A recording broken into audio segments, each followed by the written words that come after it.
Treating heart attacks, certainly something that is routine at Newmarket Southlake Health, but last week that hospital treated 34 heart attacks in just 8 days, more than usual, and all apparently in patients tied to shoveling snow. Dr. Christopher Overgaard is chief of the Department of Cardiac Health and joins me now. Dr. Overgaard, good morning. Good morning. Glad to have you here. What is happening here? Is it about the exertion, the weight of the snow? Take me through it. Yeah, so I think snow shoveling has, for a very long time, been known to be one of those activities that's extremely exertional and can actually lead to much harder strain on the heart over a shorter period of time. So we know this, and it's actually been shown in some data that when it snows a lot, there's an increased incidence of heart attacks. What we found last week was just a tremendous, snow after snow after snow event. And so just the cumulative effect led to so many people having to shovel that weren't used to it. And we did see a definite increase in spike in heart attacks during that time. So 34 people in 8 days, is that well off the normal mark? Yeah, we would normally see, 1 to 2 per day. We're a very large regional center. We actually cover a large catchment. So we do get a number of calls for heart attacks. They're not all real heart attacks, but they mostly are. So this would be at least double our normal amount. Yeah, and to be clear, these aren't people that are necessarily in full cardiac arrest where their heart has stopped, but people who are symptomatic of a heart attack.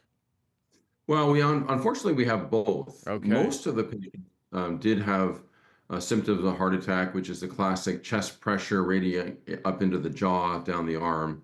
They would call 911, diagnose a heart attack in the ambulance, and then be sent directly to us. But unfortunately, one of the complications that can happen as a result of a heart attack is your heart can actually stop and you have a cardiac arrest. We did see that in a few patients, and it was clearly linked to snow shoveling, and they were brought in, unfortunately, unconscious. They were still treated for their heart attack, but also treated for their cardiac arrest after. What is just the weight of that? Not the weight in terms of snow, but the weight in terms of the emotional weight on the staff dealing with that many such incidents. Well, our staff are extremely professional and experienced. It's a strain on the system, but we're used to it. We adapt very well. I would say it has a real impact on other patients that are waiting for their procedures and have to get moved. Luckily, they're extremely understanding because they understand that if it were them that was the sicker one, they would want them to go first. Yeah, yeah, I can see that. Does this say something about our sort of societal state of health, or is this just an extraordinary event with so much snow? Yeah, I think it's probably a little bit of both. It definitely was an extraordinary amount of snow, and having participated in that, I mean, people forget just how exertional snow shoveling is. You're lifting heavy snow in cold temperature when your arteries are constricted. You feel that weight, lifting it over your head in particular is very exertional. So there's a bit of that, but also just the fact that a lot of people aren't keeping up with their health. They're not going to see their doctor. They're not getting their cholesterol checked. They don't know their risk factors. And unfortunately, there's still obvious things like smoking that contribute.